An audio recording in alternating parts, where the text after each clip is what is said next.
So the outcome was inevitable. We're on YouTube.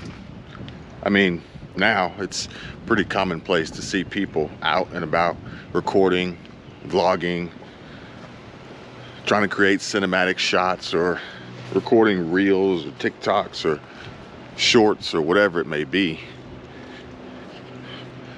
And obviously there's no question about the possible outcome, how YouTube can be a lucrative platform, a great way to earn money, additional money, or be your primary source of income, an addition, supplement to your business, or even land you bigger opportunities on TV or in movies. And there's actually one YouTuber, I don't remember her name, but my wife and my daughter would watch her, and she ended up being she stopped making YouTube videos. She disappeared for a little bit. Then she ended up in movies, and they recognized her voice as one of the Transformers. I think it was Transformer Beast or something. I think there's way too many Transformer movies now. But with so many people, so many YouTubers, so many creators now on the platform, originality, it takes a lot more to be original. It's weird. It's almost like it takes a whole lot less to be original, because so many people are doing so much more now. The less you do, the more original it seems. It's like the inverse opposite of the Mr. Beast syndrome, basically. As I don't plan on really editing this video and putting a lot of cuts and captions and special effects and B-roll into it, but I am also not entirely original myself, as I talk to you guys walking down the street here in Florida and doing a little bit of a walk and talk, which this Florida walk and talk is becoming a popular trend amongst those in the real estate niche. But I think even if you think back further, it probably started on the opposite coast with who I saw probably doing it early on, Dan and I allegedly. But be that as it may, it's a great day. It's a beautiful day here in Florida, and the weather has really changed for the better. And yeah, it lends to a great environment. Get the juices flowing, the thought process going, and it's also simplified from this GoPro Hero 11 Black with my media mod on it, which, you know, condenses my recording. It's got built-in stabilization, so hopefully the video quality comes out good for you guys. The mic is already there. Granted, I do like the sound quality on my DJI wireless mic better. I will not be upgrading to the DJI 2 wireless mic 2, and it allows us the opportunity to create this continuously and constantly changing background behind us that can offer a lot in regard to the success or possible performance of the video in regard to reach, retention, viewer duration, and it's an editing tool, or at least it used to be. The Mr. Beastification was really more of retention editing, where a constant change created a higher likelihood of the audience not clicking out of the video. Therefore, if the background continuously changes, then there's a chance that the viewer would stick around longer because they want to see what's going to happen, or what is happening, or what's going to happen next. But things have changed, and again, the originality behind that has kind of subsided because it's been a little bit overdone. And I think now what's more important, or most important, is what's actually being shared in the video, more so than what distractions exist in the video. However, the end result may not necessarily produce millions of views.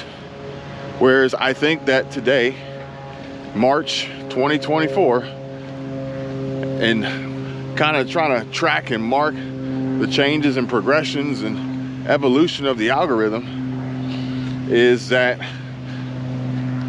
today it's more about connecting with the specific audience that the content is intended for, rather than trying to make every video for everybody. Therefore, if the audience size interested in this conversation is an audience size of 10,000 and you get 10,000 views, well, you've succeeded. And I don't think a lot of people talk about this in this capacity, but this video is not for everyone. This video is for those interested in learning more and talking more and discussing more about YouTube strategies, what's working, how to be more effective, and at the end of the day, how to make more money. Because getting a lot of views won't necessarily equate to making a lot of money, especially if the wrong people are watching, or not the right people aren't seeing the video. So today I was scrolling through YouTube and I was actually looking to be inspired. And it's funny because I almost ignored this inspiration, and then I thought about it. I said, you know what, let me share this with you guys. And I'm not sharing it from a perspective of jealousy or hatred or anything like that. I'm purely sharing it with you from a strategy and a trend that I'm noticing and I'm seeing on YouTube, and I wanted to share with you guys. Similar to the last video, or the video before the last video, about how YouTube is changing you. In essence, YouTube is changing YouTubers and content creators and uploaders to be different, to try and connect and reach in a way that they think is the right way. And I think that that way is typically linked and tied to more views, more subscribers.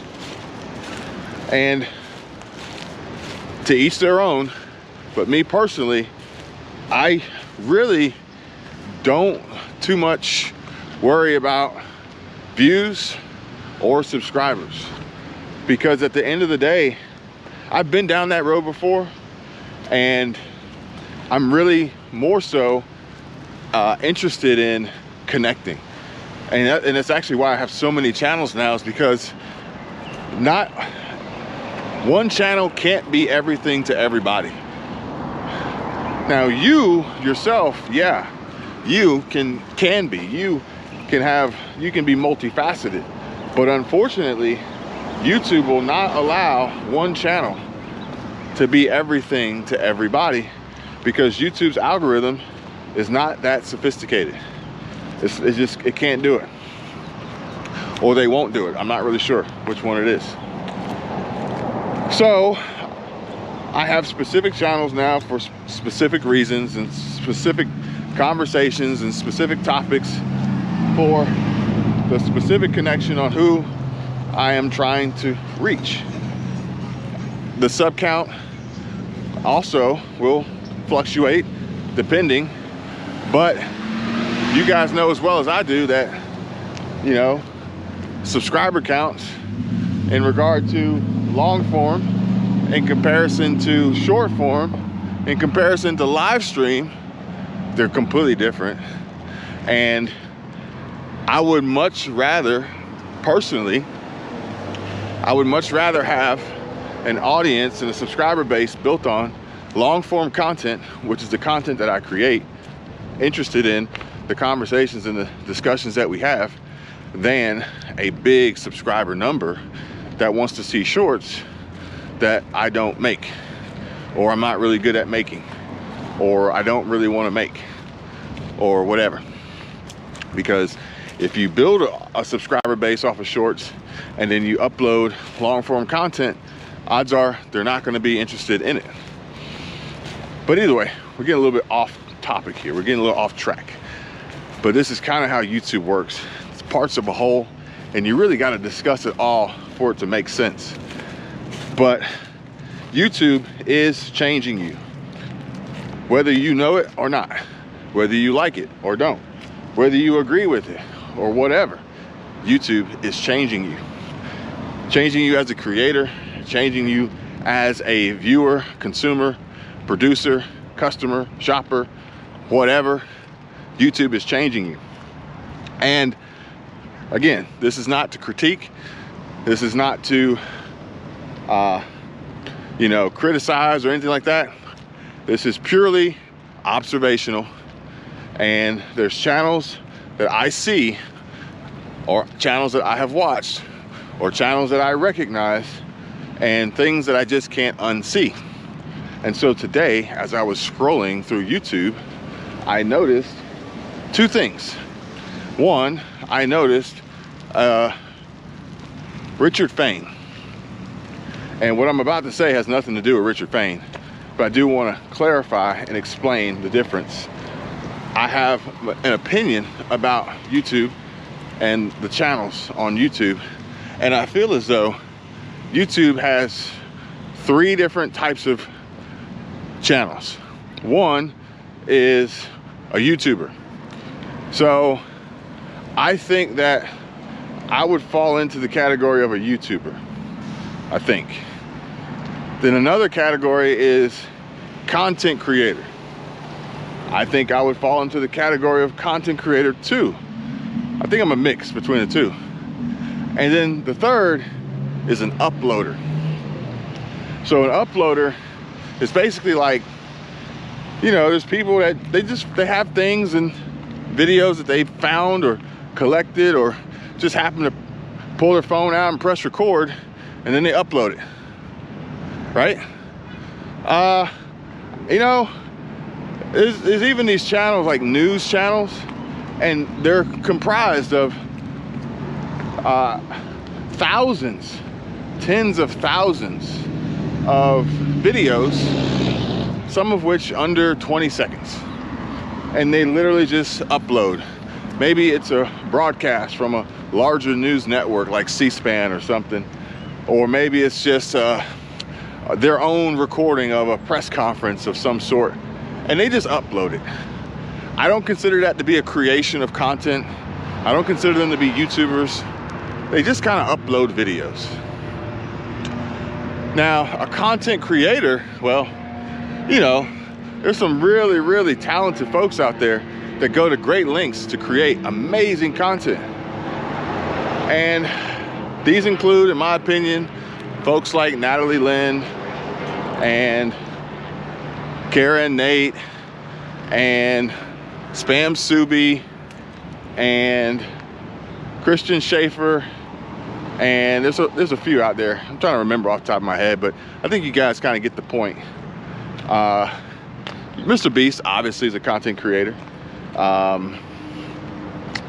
Who else is out there? I mean, Heinz is a content creator in my opinion. So there's content creators, okay? And then there's YouTubers. And YouTubers are like, they're kind of like, I feel like I'm a mix of a YouTuber and a content creator, because I do try to incorporate my own thoughts and opinions and creativity in what I make and what I create and what I share. But then a YouTuber is also kind of like an uploader, and they take advantage of an opportunity to press record and share with the world, but not necessarily from such a creative standpoint, or building out this story, or setting up a shot or a scene, or doing a lot of editing or framing or any of that stuff. And YouTubers, I would say, like, YouTubers are more laid back, you know, more nonchalant probably. So if I had to say a YouTuber, you know, let's just say Nikki Delventhal would fall into the category of a YouTuber. But you know, she's great in her right, you know. Another YouTuber, which I kind of almost want to put Kara and Nate into that category, but Nate and Kara, they go through great lengths to really produce some cool stuff. So there's a lot of creation in that. YouTuber, you know, maybe Richard Fain would fall into the category. He'd be 70-30 YouTuber content creator because of the content that he decides to discuss on his channel. YouTuber, oh man, Mike, maybe? I'm torn on this one. I think he's like 50-50.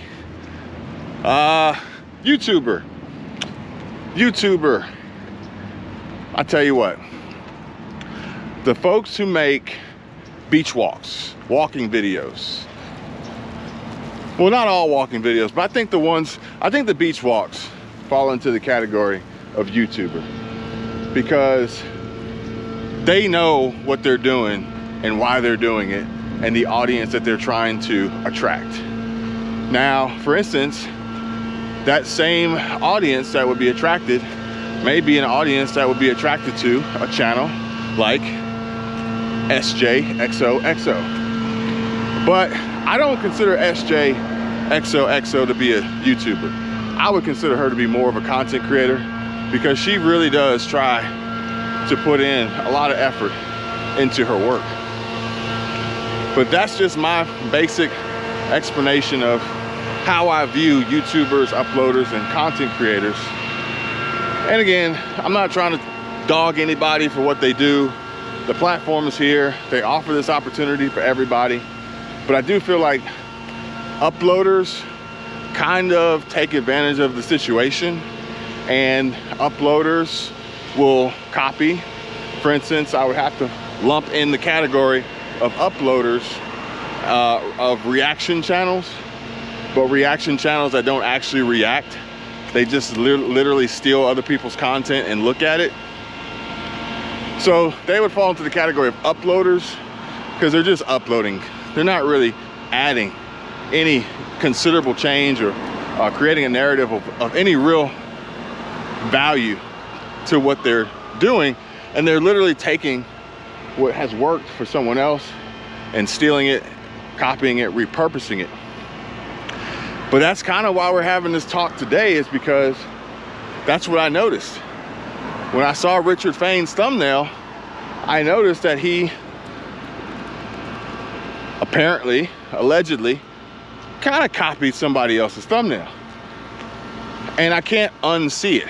Now granted, he did make an impactful change to it, but for the most part, the idea behind it, I think, was to become more recognizable by that particular channel's audience, to want to click the video because it's familiar, but it's intriguing. But interestingly enough, the audience from which that thumbnail was borrowed or repurposed from, in my opinion right now, has subsided and isn't necessarily getting a huge push and boost from YouTube in regard to impressions and ultimately views. So I guess the question is if you're going to reuse somebody else's thumbnail, does it make more sense to reuse somebody's thumbnail that is getting viral views? But also, do you think it's okay? Do you think it's okay to reuse somebody else's thumbnail in this way? Now granted, I can technically be guilty, as I reused or used a portion of the comment section with Brett Cooper for one of my videos the other day. And the reason for that was because that was the video that inspired me and was part of the discussion and dialogue of the conversation. So I guess there's a gray area here. I don't really know. You know, there's context here. There's got to be meaningful context and the reasoning behind why.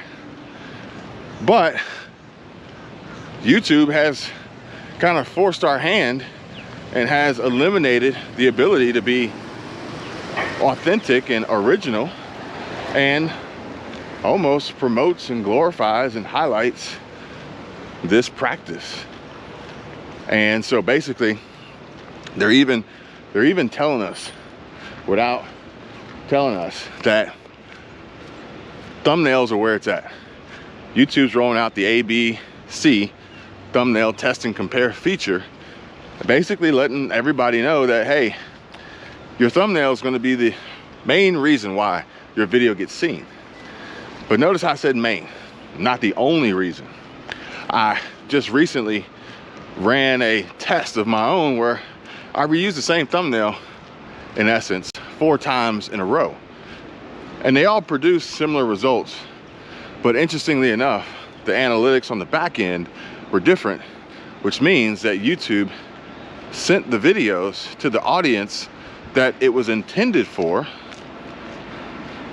regardless of the thumbnail. But again, what is your goal? What are you trying to accomplish?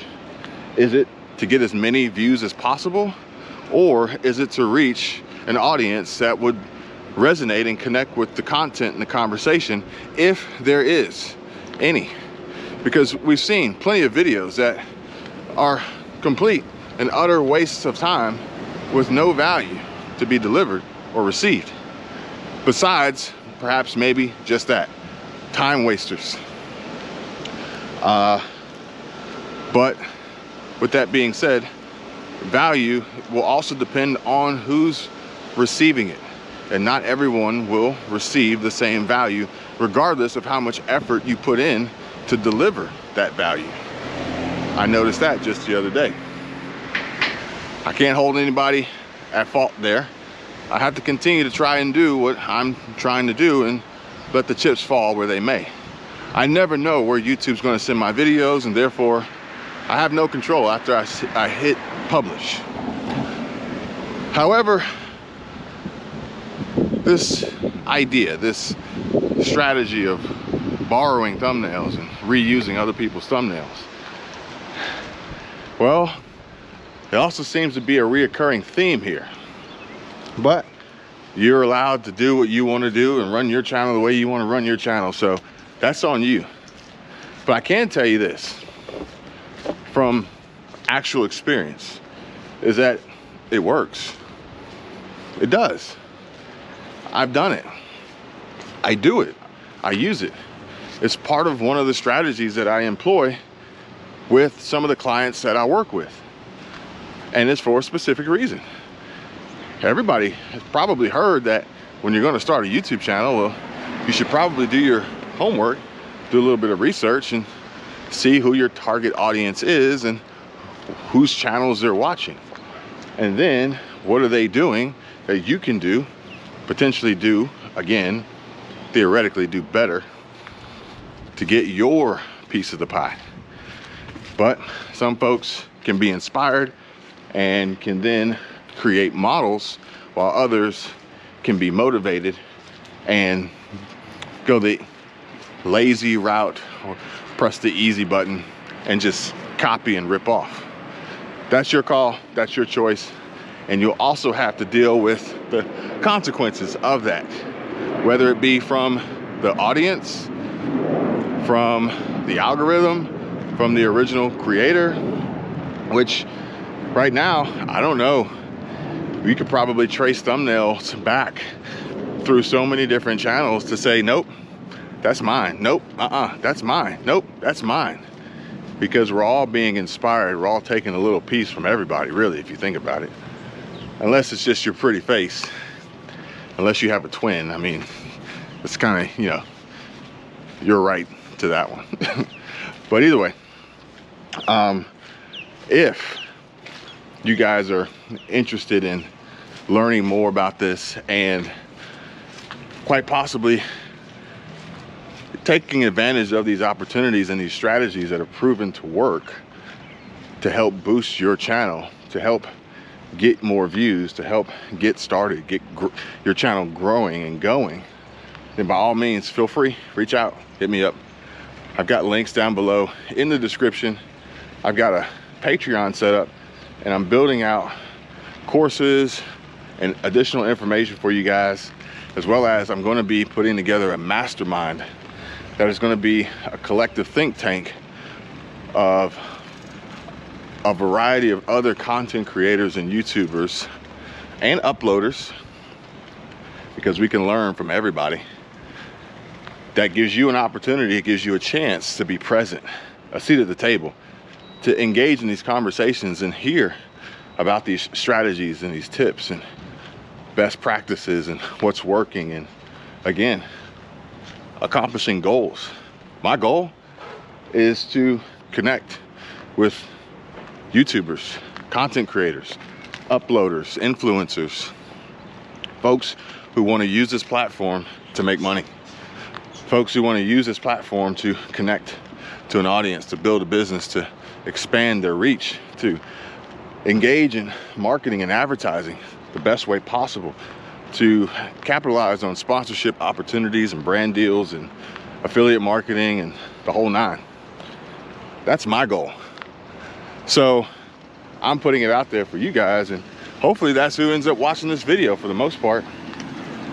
And if that is the case, then feel free, come on over and join us, because I think that YouTube, I'm not like a huge fan of like full courses, okay? Courses have their purpose. Like a basic course on how to get started, that's one thing. But a course on how to get more views, well, I don't think that that exists. I think if you want to know how to get more views, or in essence, connect and convert, for instance, one of my clients is in real estate. And honestly, the amount of views on their videos don't matter. What matters the most is that their videos reach the intended and target audience that will either buy, sell, or invest, or network and do business with from another real estate professional's perspective. That is far more valuable than YouTube. Even Charlie Chang, if you've seen Charlie Chang on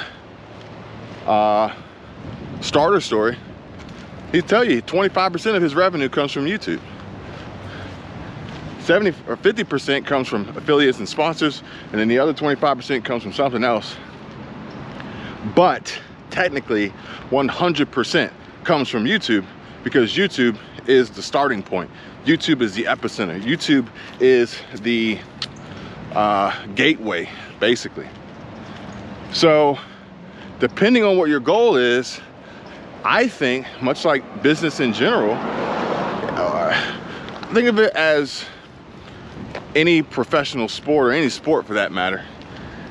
There's a reason why there are coaches and assistant coaches and directors and analysts, because the game is constantly evolving. Every second, every play, every audible, every change, every call, every whistle, everything changes the game. Business is the same way. Seasonal trends, weather, traffic patterns, global impacts, the whole nine, okay? Political influence, it's no different. And YouTube is the same way, in my opinion. So what I try to do with my clients is continuously engage in the dialogue of their content and their strategy and their audience and their effectiveness, because it needs to be adjusted. It needs to be tweaked. It would be, for instance, like driving down the road in a really nice E92 M3 with the V8. I miss that car. But it'd be like driving down the road, perfectly straight road. Just got your car back, got fresh tires, got a new alignment. But you know what? You got to keep your hand on the wheel. You're going to need little micro adjustments to stay on track. It's just the way it is. And YouTube's no different. when you get started, you're kind of all over the place. But that's why we need to have these talks and chats and discussions and work towards getting on that straight and narrow path. Because then once you get there, it's just minor tweaks and minor adjustments. So that's pretty much how it goes down for me, what it boils down to really. In regard to Richard Fain, I always wonder, like I'm always intrigued and kind of curious, like why? What is your goal? What are you really trying to accomplish here? Now, granted, his subscriber count has gone through the roof. His views, kind of questionable. His effectiveness, there's no way I could ever know without talking to him. But when I see these changes, I'm just intrigued. I'm just intrigued. But I'm also the type of person who would more so prefer to go at it my own way. But I also know and understand that there are limitations set by the platform and the algorithm and the audience, that if you want to execute on that shotgun blast and vanity metric strategy, then there's certain things you must do. However, if you want to fly under the radar, you want to be somewhat of a SEAL team sniper, where you go in, you get out, no one even knows you're there, but you're extremely effective, well, I can do that too. And in fact, I prefer it. And the reason why, it's kind of strange, it's kind of odd, it's ironic, is that when you make that big blast, when you make that big bang, when you kick in that door, when all eyes are on you and you're drawing all that attention, you know what it does? It reduces, it limits your effectiveness. Because now you, in essence, have become a target. Not necessarily a target of, you know, nefarious reasons, although that could possibly be the case, as YouTube is engaging in more hate watching now than ever. But you also become a target and will ultimately become a victim of people stealing your ideas and copying your strategy and ultimately stealing your results and your audience and your reach, thus making it even harder for you to be effective. If your goal is to just make big numbers and achieve vanity metrics. But, you know, I don't know what's in this trailer, but whatever's in this trailer, whatever business that's for, they probably have a specific client in mind. And there's no sense in marketing and blasting to an audience that wouldn't be a potential customer or client of that company or that business, especially if we're going to start talking about pay-per-click and cost per acquisition. And this comes into play too from a creator standpoint, because some creators out there have teams. They're hiring people to do their script writing. They're hiring people to do their thumbnails and their editing. They have a payroll associated, they have a cost. And therefore, every video needs to be as profitable and, in essence, as effective as possible. Otherwise, you're wasting money. You're wasting money. Efficiency is key. Profit is key. That's what we strive for. That's what we aim for. Hey guys, I appreciate you watching. If you made it this far, give this video a thumbs up. I'd appreciate it. Subscribe to the channel. Let me know your thoughts, and I'll see you guys on the next one. Take care.